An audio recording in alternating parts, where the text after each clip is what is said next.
Bien, ce soir, Stade de la Méditerranée, avec nous Eric Freitas, président de la SESP.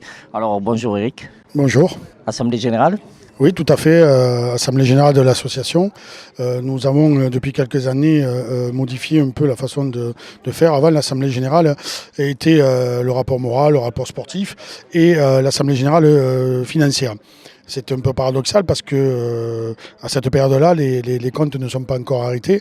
Donc aujourd'hui, nous avons séparé un peu en deux. Nous faisons l'Assemblée générale morale, et pas financière, du moins morale et sportive fin du mois de juin, avant que tout le monde parte en vacances, pour faire un peu le point sur tout ce qui s'est passé tout au long de la saison, le point sportif et le point au niveau humain. Et après, fin octobre, quand tous les comptes sont arrêtés, nous faisons l'Assemblée générale financière où, vous savez, tu sais que depuis quelques années, les comptes SASP et associations doivent être consolidés. Donc ça permet à tout le monde d'avoir une situation financière exacte. Aujourd'hui, on a un arrêté, on sait à peu près les chiffres et le résultat de l'association, mais tout sera affiné fin octobre, début novembre.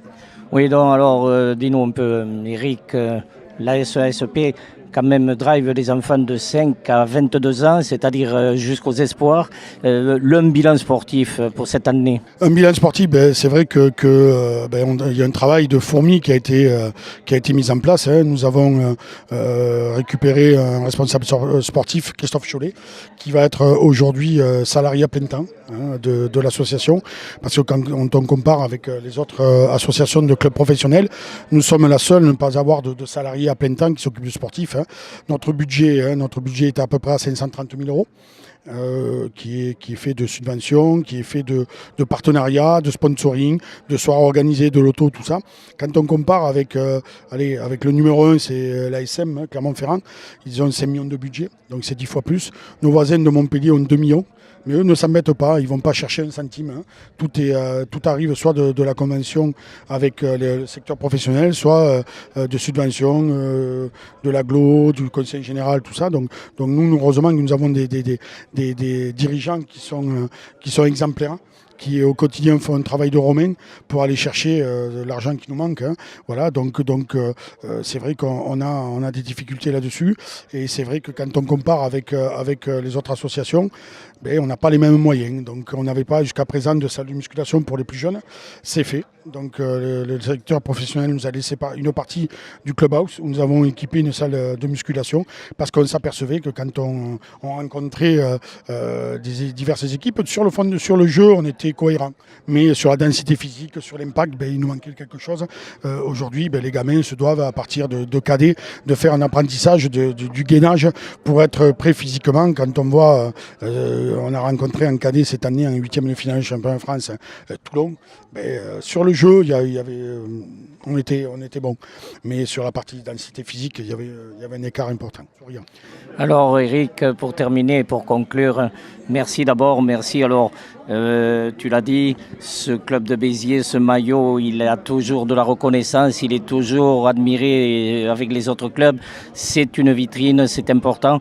Il n'y a qu'à regarder finalement dans les statistiques, plus de 20 matchs de la SBH télévisés cette année. C'est même, pour en parler avec les professionnels, un handicap, je suppose, sur le plan financier. Mais enfin, ce qui porte Eric Freitas, lui, président de la SASP, c'est l'amour du maillot.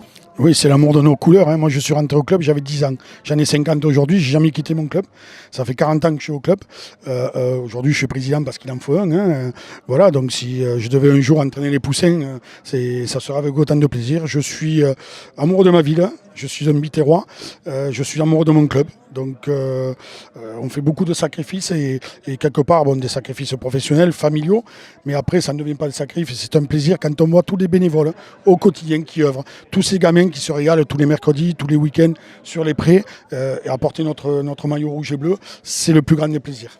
C'est vrai que il y aurait un deuxième plaisir si un jour on a une équipe qui soit championne de France. C'est vrai que ça rejaillirait sur tout le club. C'est important aussi, mais ce qui est encore plus important, ce qui nous fait encore plus plaisir, c'est quand on voit Yannick Nyanga et Dimitri Serzeski qui sont champions de France.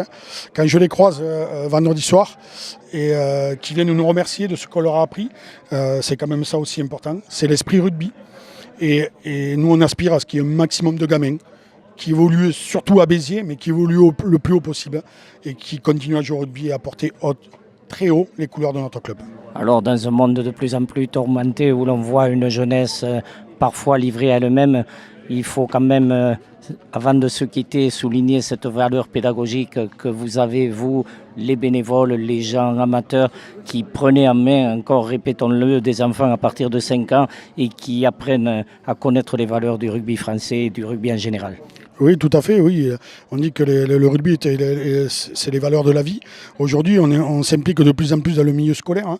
On a des partenariats avec toutes les écoles primaires, avec tous les collèges, tous les lycées de la ville et de la périphérie. Donc parce qu'il y a un véritable travail qui est fait, qui doit être fait, qui est fait pour sensibiliser les gens. C'est vrai que quand on voit la délinquance, quand on voit les gens, les gamins livrés à eux-mêmes dans la rue, mais ils sont 100 fois mieux sur un prêt, à se faire plaisir, à participer.